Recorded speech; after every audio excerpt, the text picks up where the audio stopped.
금년 초에 집사님 한 분이 붓글씨를 써서 저 사무실에 갖고 오셨습니다. 굉장히 저한테 힘이 되는 말씀이었습니다. 물론 작년 12월 달부터 가슴에 품고 있었던 글귀이기도 하고, 아마 여러분 집에 가서 중앙동산 1월 달 보시면은 나오는 이야기이기도 합니다. 이런 내용 식기입니다. 동천년로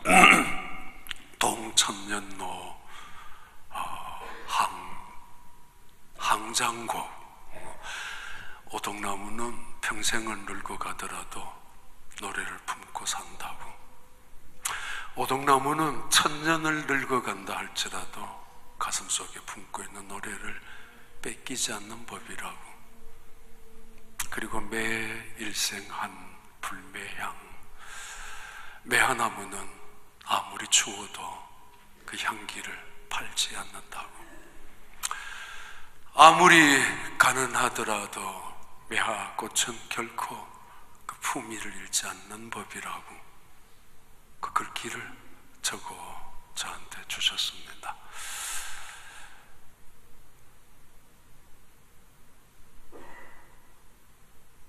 마음속에 지금도 남아있기도 합니다. 옛날 선비들이 지조를 지키면서, 심지어 옛날 웃음을 파는 여자들이 정제를 지켜가면서 속으로 되뇌었던 식기이기도 합니다. 오동나무는 천년은 늙어가는 한이 있더라도 마음속에 노래를 잃지 않고 살고 있고, 매화나무는 아무리 힘들고 어렵고 톡톡한 추위가 불어닥친다 할지라도 품위를 잃지 않는 법이라고, 향기를 함부로 팔지 않는 법이라고. 한 사람 잠을 아무리 청해도 잠을 자지 못합니다. 잠깐 누웠다 일어나더라도 식은 땀이 줄줄 흐를 만큼 마치 악몽이나 꾸고 일어났듯이 그렇게 불안해, 그렇게 겁에 잔뜩 질려있는 사람이 있었습니다. 밥을 먹어도 결코 입맛이 없는, 아니 목구멍에 넘어갈 턱이 없는 그 사람. 눈은 간신히 떠졌지만은 아무것도 보이지 않고, 귀가 열려있지만은 생생하게 그 무엇도 들리지 않고 오직 한 말밖에는 들리지 않고 있는 그 사람. 눈앞에도 귀전에도 가슴속에도 생생히 들려지는 음성이 있었습니다. 그를 미치도록 만드는, 무섭게 만드는, 그리고 그의 일생을 한순간에 뒤바꾸어 놓았던 음성이기도 하고 말이기도 합니다. 결코 잊을 수 없는. 그래서 지금도 그 사람은 그 가슴 마음속에 생각만 하면은 그 음성만 들려오는 사람 이야기가 오늘 성경에 나오는 사도행전 9장의 사건입니다.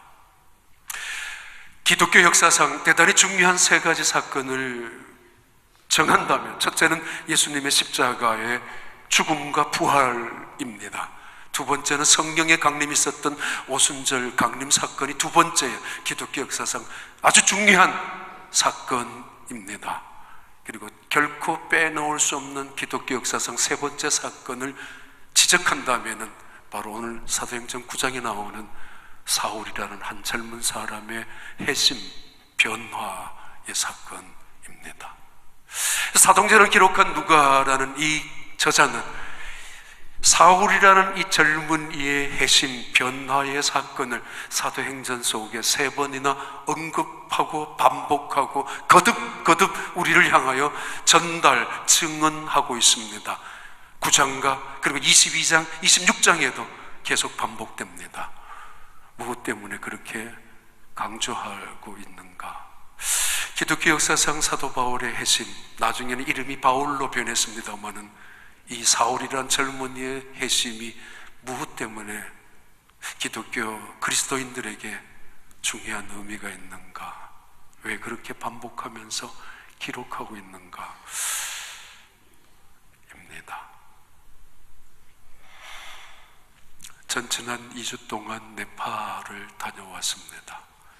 수요일날 저녁에 말씀을 드렸습니다만은 그 근처에 가까이 가면은 그 보고 싶었던 히말라야 산맥 중에서 유명한 산봉우리 몇 개를 혹시라도 가까이에서 볼지 않을까라는 생각 때문에, 그리고 그 가난한 민족이지만은 전 세계에서 행복하다고 말하는 그 사람들을 한번 만나고 싶었고, 그리고 그들에게 솔직히 복음을 전파하고 싶었던 마음 때문에 여러 가지 상황을 이지만은 쫓아갔었습니다. 거기서 만난 분들이 있습니다. 띄워봐요. 이분입니다. 바로 옆에 있는 이분이 산다 목사님이신데, 네팔 사람인데 1994년도 한국에 건너가서 건축공학을 공부하고, 그리고는 거기에서 예수를 만나고 다시 네팔로 돌아온 분입니다. 물론 뒤편에 있는 건물은 교회당 건물, 카트만두 도시 한 주변에 있는 교회당 건물인데, 경기도에 있는 한국의 감리교회에서 도와준 귀한 교회당입니다. 이분이 이렇게 이야기했습니다. 자기가 예수를 믿게 된 것이, 그만 다른 거 보여줘도 되는데 이거 꼭 말을 해야 돼요.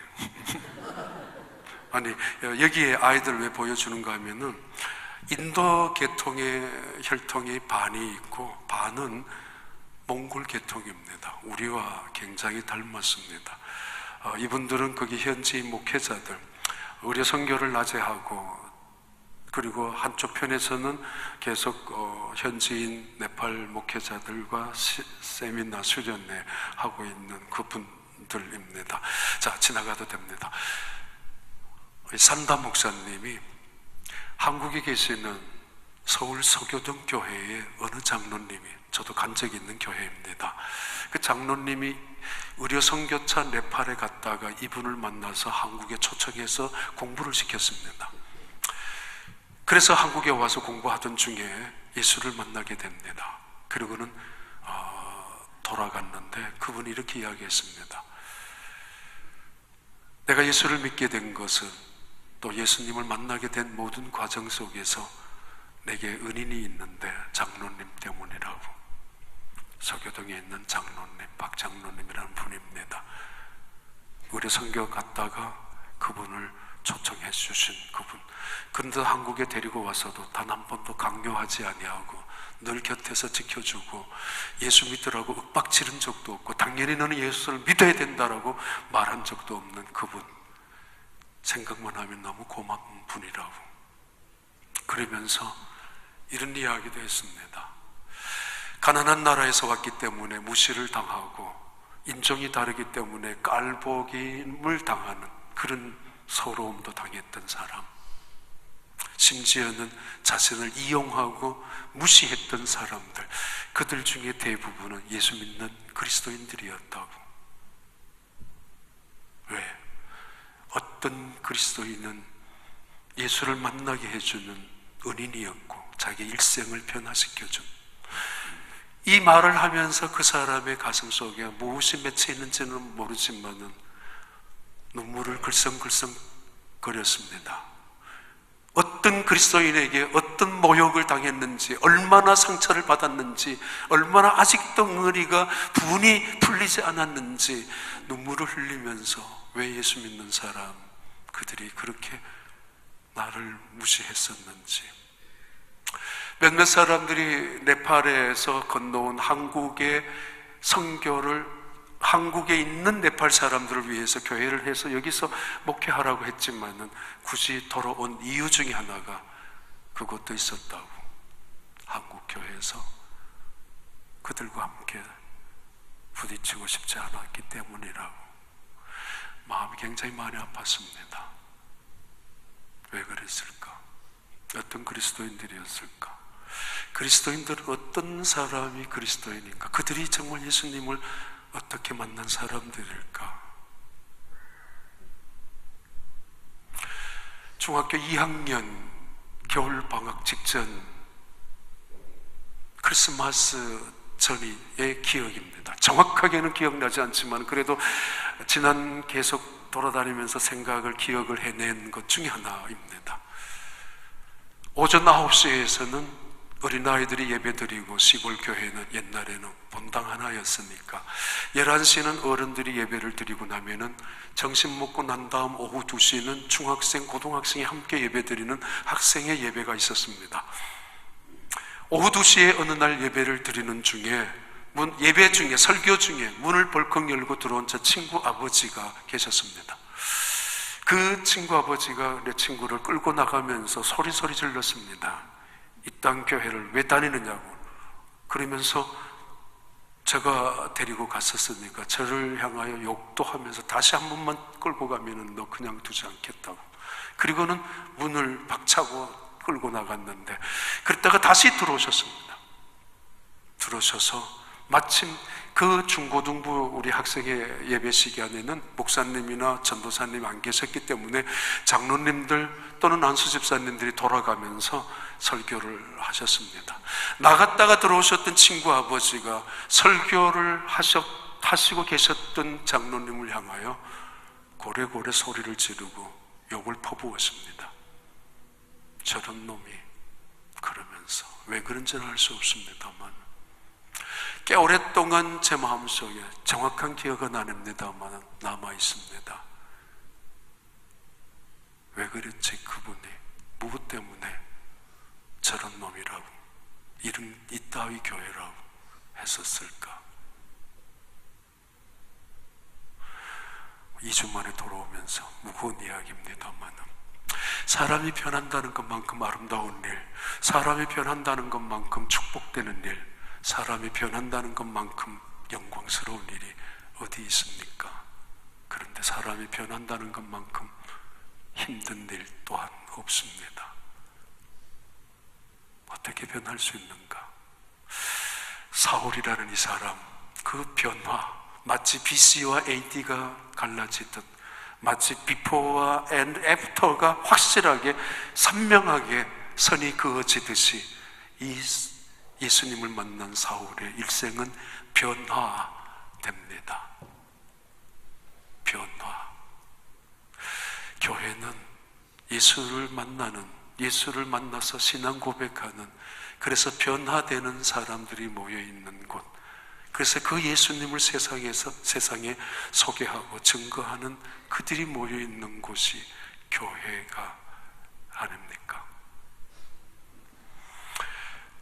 이기적인 사람, 탐욕적인 사람, 자기밖에 모르는 사람, 평생 자기 몸뚱아리 하나밖에 치장하고 입속에 들어가는 것밖에 생각하며 살지 못했던 사람이 어느 날 변화되고 남을 배려하고 나보다가 다른 사람을 존중히 여기고 어느 순간 다른 사람을 사랑하는 사람으로 변화되는 것, 저 사람이 어떻게 저럴 수가 있는가?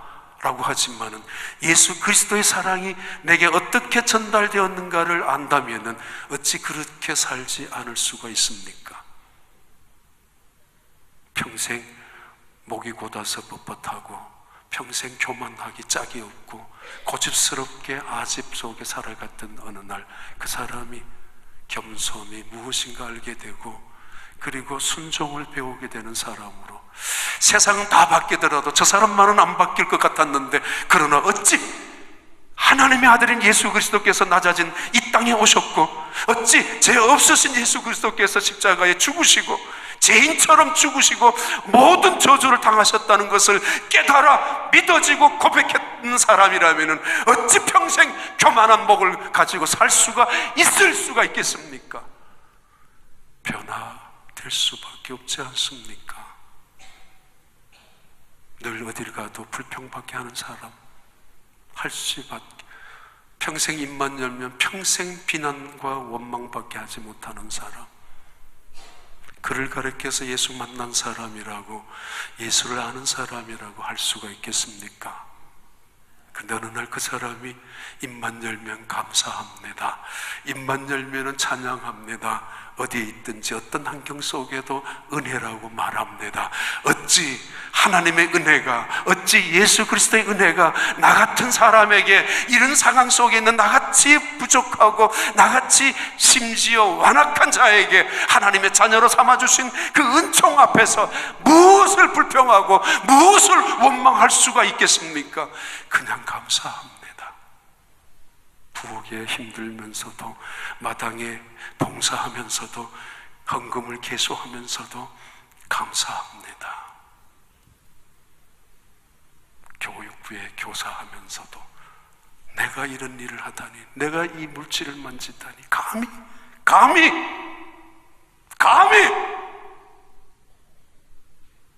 그럴 수 있지 않습니까?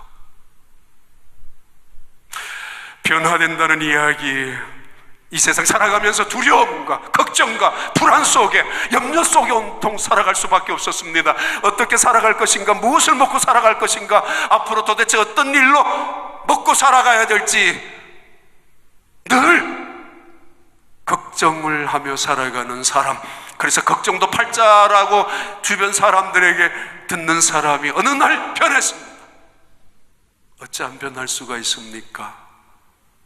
내가 너와 함께 한다고 말씀하시는데 어찌 안 변할 수가 있습니까? 두려워 말라라고 말씀하시는 그분이 계시는데, 너희는 마음에 근심하지 말라라고 말씀하시는 주께서 말씀하시고 약속하시는데, 내가 주님을 믿고 내가 여호와를 바라보고 내가 하나님과 함께 살아가는 사람들이라면 무엇을 두려워할 수가 있습니까?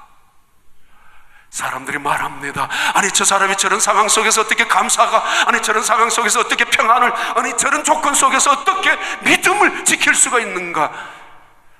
그렇습니다. 예수를 만난 사람들 변화합니다. 동청년로 항장곡이라고, 오동나무는 천년을 늙어간 한이 있더라도 가슴 속에 품고 있는 노래는 뺏기는 법이 없습니다.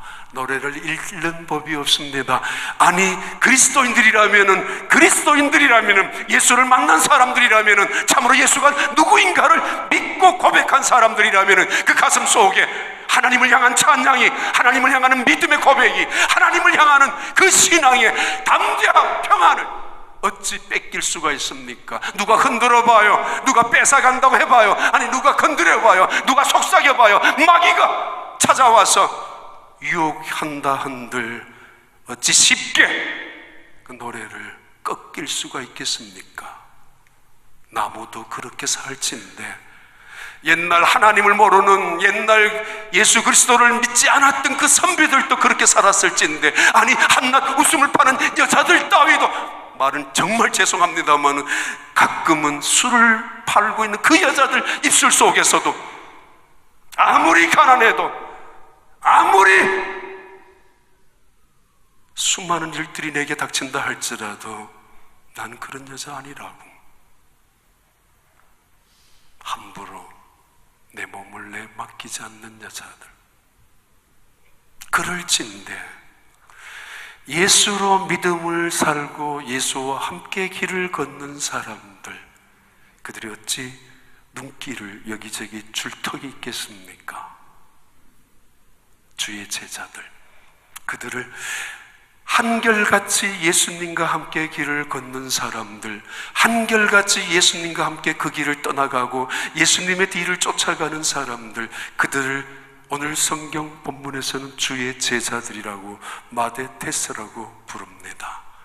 예수님을 쫓아 따라가는 사람들, 예수님과 함께 길을 걷는 사람들,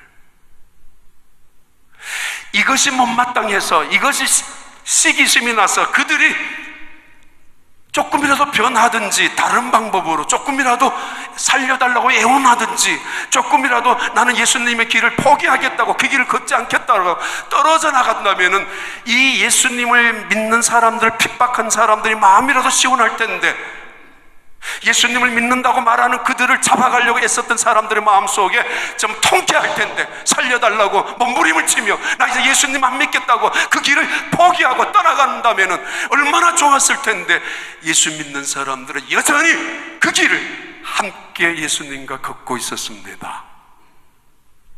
스데반을 죽이면은 교회는 문을 닫을 줄 알았습니다. 모두가 겁이 나서 꽁무니를 빼고 그들의 가슴 속의 노래는 사가지고 그들의 노래는 절망으로 바뀔 줄 알았고 슬픔으로, 장성곡으로 바뀔 줄 알았습니다. 그래서 예루살렘에 있는 교회를 모조리 잔인할 정도로 사납게 몰아쳐서 그 예루살렘 성도들을 흩어지게 만들었습니다. 그쯤 되면은 이제는 교회를 다시 세울지 않을 줄 알았습니다. 그쯤 되면은 모두가 다 하나님을 원망할 줄 알았습니다만은 떠나간 그들은 하나님을 원망하기는커녕 불평하기는커녕 오히려 그들이 머무는 자리에서 교회를 세워 나가기 시작합니다. 대표적인 사람이 빌립이었습니다. 사마리아 땅이 복음의 땅으로 변화되었고 이디오피아 내시가 빌립을 통하여 복음을 전파받고 이디오피아로 건너갔습니다. 이 소식을 전해 들은 예루살렘의 사람들 견딜 수가 없습니다. 시기가 나서 견딜 수가 없습니다. 분이 나서 어쩔 줄 몰라 합니다. 저들이 죽어야 하는데, 저들이 망해야 하는데, 저들이 끝나야 하는데 어찌 이런 일이 계속 일어난단 말인가. 그래서 사도행전 9장 1절부터 시작하는 본문의 내용이 이렇습니다. 1절 2절의 말씀입니다. 사울이 주의 제자들에 대하여 여전히 위협과 살기가 등등하여 대제사장에 가서 앞에 단어 하나는 빠졌습니다. 그런데 혹은 그러나 혹은 그럼에도 불구하고, 아니 그러므로 다 맞을 수 있습니다.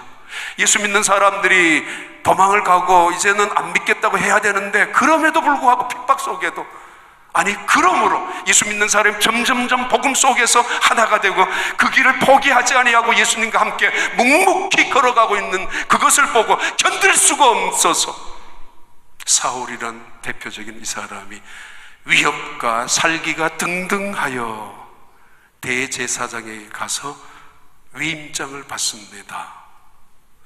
체포영장을 받는 것을 말합니다.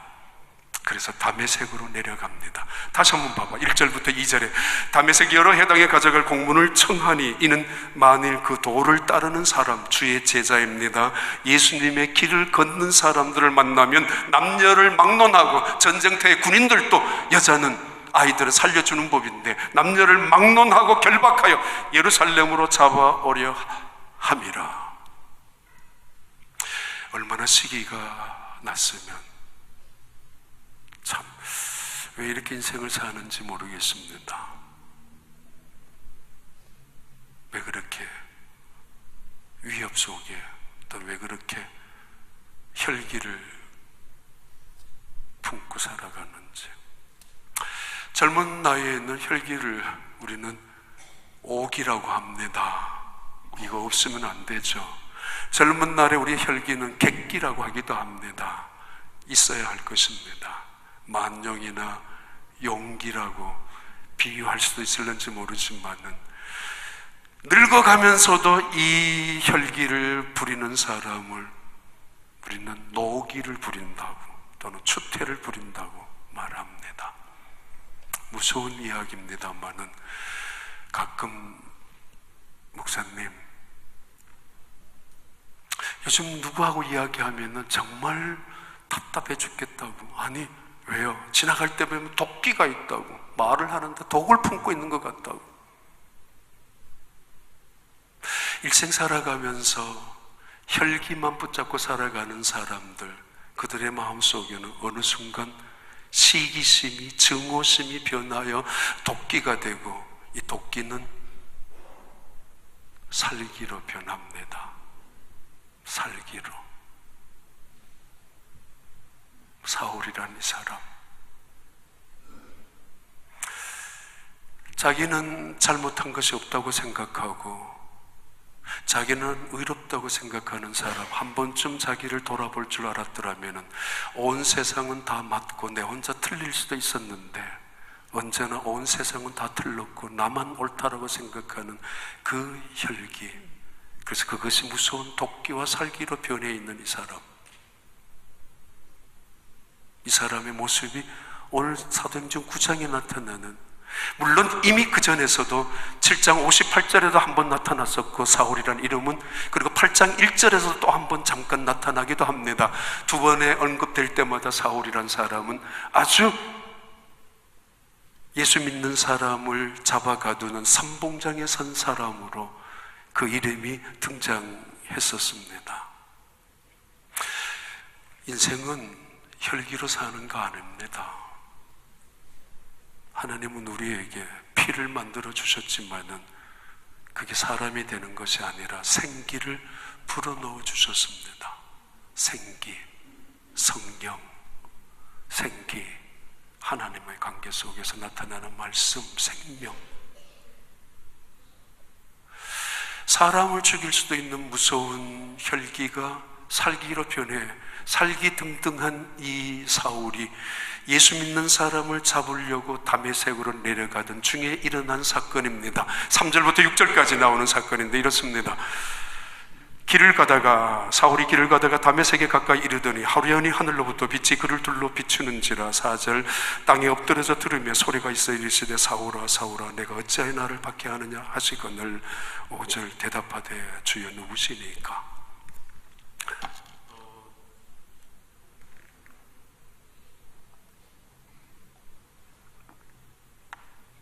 그림 한번 띄워봐요. 다메섹이 어딘가. 예루살렘과 다메섹의 거리는 220km 정도 됩니다. 약 100마일 가까이 되는 거리입니다. 짧은 거리는 아닙니다. 서울에서 여기 휴스턴에서 산안토니오까지는 아니지만은 그 정도 거리라고 생각을 할 수도 있는 곳입니다. 이 사도 바울, 이 다메섹은 세상에서 가장 오래된 도시 중에 하나입니다. 다소라는 도시가 가장 오래된 도시로 현재 남아있는 고대 도시 중에서 시리아의 수도인 오늘 다마스커스, 옛날에는 다메섹으로 불렸던 이 도시는 두 번째로 가장 오래된 현존하는 도시 중에 하나입니다. 이 다메섹, 이미 이때 당시에 유대인들의 해당이 30여 개나 있었다는 흔적이 나옵니다. 그만큼 유대인들이 다마스커스라는 땅에 많이 옮겨 살고 있었던 곳이고, 그렇다면은 예루살렘에서 흩어져서 어쩔 수 없이 피신하여 흩어진 유대인들, 크리스찬들이 다메섹에 꽤 많이 모여서 살고 꽤 많이 모여서 교회로 움직이고 있었다는 소식을, 정보를 입수했었던 것이 분명합니다. 그래서 다메섹을 향하여 전격적으로 이들을 체포하기 위하여 달려가고 있습니다. 하루가 걸렸는지 아니면 적어도 며칠이 걸렸는지 알 수 없지만 그들의 일행은 틀림없이 이 다마스커스, 다메섹의 2-3마일 직전에서 일어난 사건이기도 합니다. 전날 저녁만 하더라도 먹구름이 껴었을 때는 걱정이 됐을 것입니다. 혹시 하나님이 내가 하는 일을 막지는 않으실까? 내가 잘못하진 않을까? 혹시라도 뜨거운 사막의 바람이 불어닥친다면 함께 가는 사람들이 나를 비웃진 않을까? 넌 하나님이 함께하는 일이 아니지 않느냐라고. 그러나 그런 걱정은 사라졌습니다.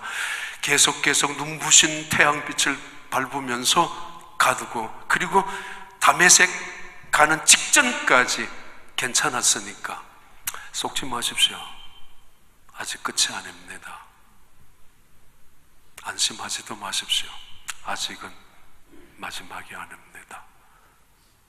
다메섹에 가야 끝입니다만은 그들은 다메섹 직전까지 콧노래를 불렀을 것입니다. 그리고 자신들의 하는 일이 옳다라고, 하나님도 인정하고 있다라고까지 생각했었을 것입니다만 다메섹 도성을 눈앞에 두고, 다메섹 도성이 굉장히 큰 도성입니다. 그때 당시에만 하더라도 그 눈앞에서 하나님의 빛이 호련히 감싸게 됩니다.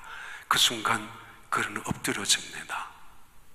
그 순간 깃전에 맴돌았던, 눈만 뜨면 들려왔던, 가슴 속에 마치 비수처럼 들려왔던 음성이 들려왔습니다. 사울아 사울아 너가 나를 왜 핍박하느냐고. 너가 나를 왜 핍박하느냐고. Why do you persecute me? 왜 나를 핍박하니? 엉망진창이죠. 그 순간에 짧은 1초, 2초이지만은 그 인생을 머무르게 하고 그 인생을 정직시키고 그 인생 자체를 온 우주 전체가 멈추어지는 순간이기도 합니다. 사울아, 사울아, 너가 나를 왜 핍박하느냐고. 이게 뭐예요? 나는 옳은 일을 항의하고 있고, 나는 하나님의 영광을 위하여 정말 예수 믿는다고 말하는 사람들, 하잘것없는 보잘것없는 그들이 하나님의 영광을 오히려 가로막고 있기 때문에 그것이 거추장스럽고 그것이 못 견뎌서 그들을 죽이고 싶고 그들을 해하고 싶은 마음이었는데, 나는 옳았다고 생각했는데 너가 나를 왜 핍박하느냐고. 내가 지금 싸우고 있는 것이 하나님이란 말이야? 내가 지금 대적하고 있는 것이 예수 그리스도란 말이야? 내가 칼을 찌르고 창을 찌르고 내가 침을 뱉고 내가 욕을 하고 내가 비난하고 내가 우습게 여기는 그들이 예수란 말이야?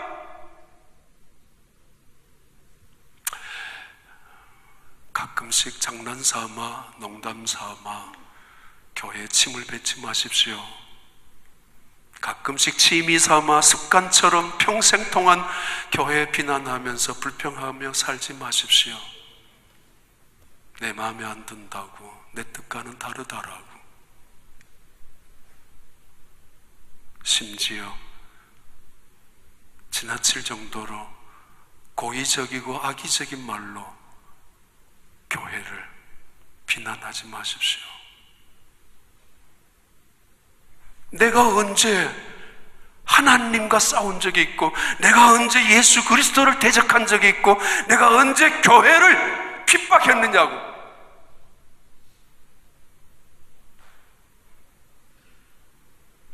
주마등처럼 지나갑니다. 스데반의 죽음의 죽음이 그 눈앞에 스쳐갑니다. 피를 흘리며 고통 속에 죽어가는 그 스데반을 생각하고 눈앞에 어른거립니다. 아니, 그 스데반이 예수님이란 말이야? 그가 여기저기 찾아다니면서 사도행전 22장에 의하면은 여기저기 수도 없이 찾아다니면서 선봉장으로 남자나 여자나 할 것 없이 어린아이도 할 것 없이 끌고, 때로는 눈물을 흘리며 고통스럽게 질질 끌려오는 그들이, 너희들은 이렇게 고통을 당해도 싸다라고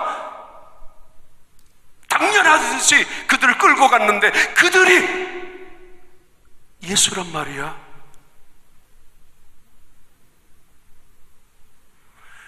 한번 생각해 본 적이 있습니까?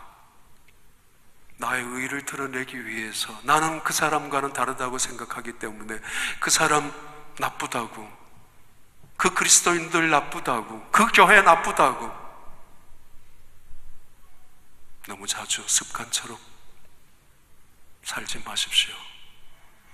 근데 지난 2주간 동안 정말 고마웠던 분들이 많이 있습니다.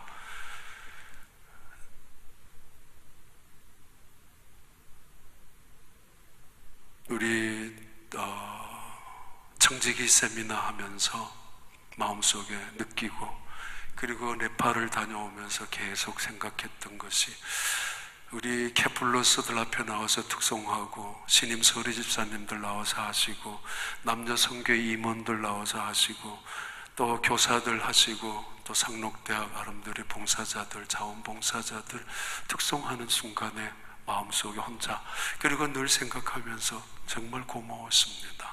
참 고마운 분들이라고. 부엌에 가서도 어제도 열심으로 섬기고 기쁨으로 감사하며 일하는 분들, 상록대학에 새롭게 봉사하고 헌신하는 분들, 또는 어제 밤늦게까지 교회를 위하여 모여서 시설위원회, 청교봉사위원회 의논하고 또 기도하는 모습들, 정말 감사한 마음이 많이 있습니다. 너무 감사합니다. 정말 소중한 분들이고 귀중한 분들입니다. 네팔에서 만났던 그 목사님,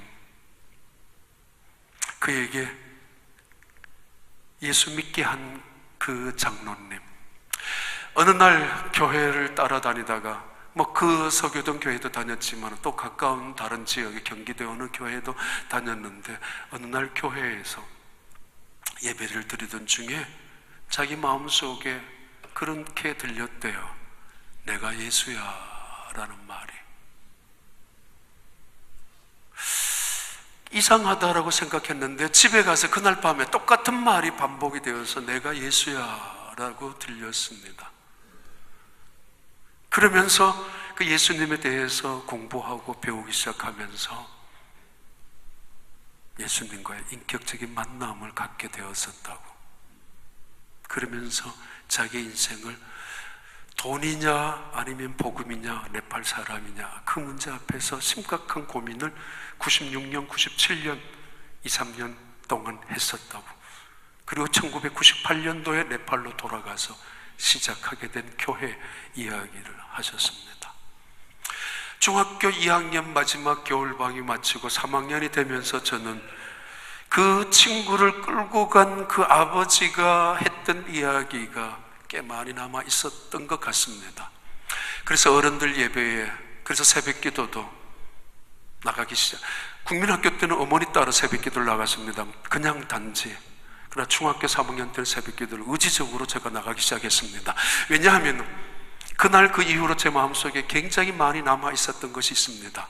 도대체 예수님이 누구인가, 어떤 분인가. 주일날 오후 11시 예배 때, 어른들 예배 때마다 제일 앞자리에 가서 설교를 듣는데, 목사님, 그 설교가 제가 알아들을 턱이 있겠습니까? 어른들 이야기이면서 저 나이 얼마 되지 않는 순간에. 그러나 제 마음속에 다가오는 감동은 늘 있었습니다. 어떤 때는 뜨거움으로, 어떤 때는 가슴 깊은 은혜로, 눈물로. 도대체 그 말씀이 저에게 무슨 의미가 있는지는 모르겠지만 늘 저 생각에는 그때가 하나님을 만나는 가장 인격적인 관계를 가지는 그런 중학교 3학년 1년이었다고 기억이 됩니다. 물론 그래도 신학교는 가겠다는 결심을 한 적은 없습니다. 근데 하나님을 만난다는, 예수님을 만난다는 그 기쁨은 그때 오랫동안 있었습니다. 그리고 고등학교 때는 다른 곳으로 옮겼기 때문에 제일 많이 남아있는 것은 내가 얼마나 큰 죄인이란 사실을. 그 네팔 선교사님도 이 사람 저 사람 원망할 사람이 많이 있었지만은 예수님 제대로, 어떤 사람은 예수님이라는 음성을 듣기 시작하고, 어떤 사람은 성경을 읽다가, 어떤 사람은 예배 중에 만나게 되어지는 과정은 다 각각 다릅니다. 어떤 사람 모세처럼, 이 사울처럼, 어떤 사람 다윗과 베드로처럼 만나는 과정은 다 동일하지는 않을 것입니다만은, 그러나 분명한 것, 예수를 만난 사람들은 변화가 이루어지기 시작한다는 사실입니다. 사울아, 너가 나를 왜 핍박하느냐고. 결코 잊어질 수 없는, 결코 거부할 수 없는 하나님의 음성으로 들려오는 그 순간에 그는 엎드려지고 맙니다. 지금까지 누구에게도 목 한번 굽혀보지 않았던, 고개 한번 숙여본 적이 없는, 지금까지 누구에게도 허리 한번 숙여본 적이 없이 살아, 제잘난 척만 하고 살아가고 자기의 의로움을 갖고 살아왔고 자기의 그 열심이 가장 최고라고 생각하며 율법을 철저하게 준수했었고 경건한 바리새인으로 어렸을 때부터 훈련받아온 그 사람, 그래서 나는 죄인이 아니라고 생각했었던, 나는 얼마든지 하나님 앞에 설 수 있었다고 자신만만했던 이 사람, 그 사람이 그 하나님의 거룩한 빛 앞에서, 하나님의 그 음성 앞에서 엎드려지고 거꾸러지고 무너지고야 말았습니다. 말은 안 했지만 내가 죄인이라고. 아니, 디모데전서에 의하면 나는 핍박자요, 포행자요, 박해자요, 나는 가장 악한 자였다라고 고백하고 있지 않습니까? 예수를 믿는다는 것, 그것입니다. 그를 향하여 첫 번째 질문을 던집니다. 사울이 누구십니까? Who are you가 아니고 당연히 Curious Who are you? 입니다. 주님 누구시죠? 비로소 그의 입술을 통하여, 그의 비로소 무릎을 꿇고 엎드린 채로 주님이란 단어가 나오기 시작합니다. 주님 누구십니까? I am Jesus, whom you are persecuting. 내가 바로 예수야. 내가 바로 예수야. 너가 핍박하고 있는 예수야. 너가 우습게 여기고, 너가 침을 뱉고, 너가 조롱하고, 농담 삼아 비난하고, 너가 취미 삼아 남들과, 아니 다른 사람들 비유나 맞추려고 교회를 비판하고 있는 바로 그가 나야. 그 재미로 살아가는 그들을 향하여 나야 나. 동생이 맞고 왔을 때 형이 그냥 두지 않습니다. 내 동생을 때렸다고. 가족의 개념 때문입니다. 때로는 아버지가 욕을 얻어먹습니다. 아들이 당장 참지 못합니다. 내 아버지는 나와 명예가 같은 것인데 내 아들이 욕을 먹고 있을 때 아버지가 견딜 수 없습니다. 자기 자신이 모욕을 당한 것이니까. 가족의 개념 이상의 확장은 가족과 모든 가족은 하나입니다. 예수님의 의미는 가족의 개념의 확장과 동시에 그 그리스도인이 나라는 사실입니다. 그리고 더 나아가서 복음을 얼마나 귀중히 여기고 그리스도의 십자가의 죽음과 부활의 사건을 전달하는 이 복음의 은혜를 하나님이 그리스도께서 얼마나 귀중하게, 얼마나 소중하게 여기고 있다는 사실을 그에게 가르쳐주고 있는 말입니다. 그래서 그들로 통하여 세워지는 교회가 핏값으로 세워지는 하나님의 교회, 하나님의 눈물과 하나님의 고통이 담겨져 있는 교회, 그리스도의 몸이란 사실을 가르쳐주는 말씀이기도 합니다. 나 예수라고. 내가 돌로 때려서 죽인 스데반이 그 앞에 있었지만은 이 사람 끌고 가고 저 사람을 끌고 가는 그 예수 믿는 그 사람들이 바로 예수님이었다고.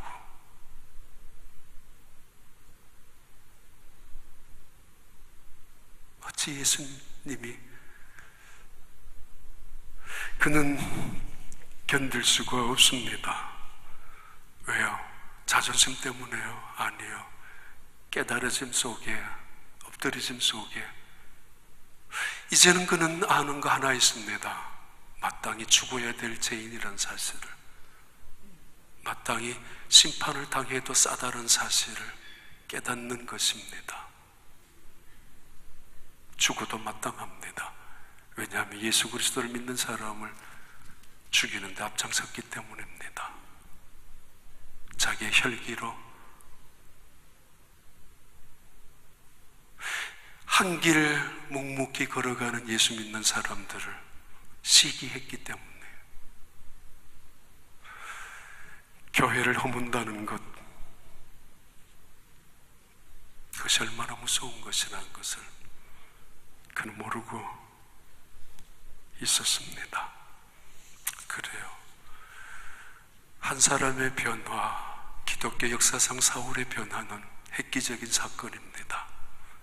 사람이 중요합니다. 구멍가게도 주인이 바뀌면은 가게가 달라지는 법입니다. 유명한 기업이나 회사에도 그래서 괜찮은 유능한 CEO를 영입하기도 하고 비싼 샐러리를 주면서도 채용, 특채하기도 합니다. 때로는 그래서 국가의 지도자, 대통령을 뽑기도 합니다. 지도자가 중요하기 때문입니다. 아니, 변화된 사람이 그만큼 중요합니다. 교회는 변화되는 사람들의 모이는 곳이고, 변화되려고 어떤 사람은 사울처럼 바울로 급격히 변하는 사람이 있는가 하면 어떤 사람은 디모데처럼, 어떤 사람은 다윗처럼 자연스럽게 날마다 달라지는 사람도 있습니다. 분명한 것은 예수를 만나는 사람들은 달라진다는 것입니다. 변화된다는 것입니다. 교회는 예수가 그리스도임을 고백하는 곳, 그들의 공동체가 교회입니다.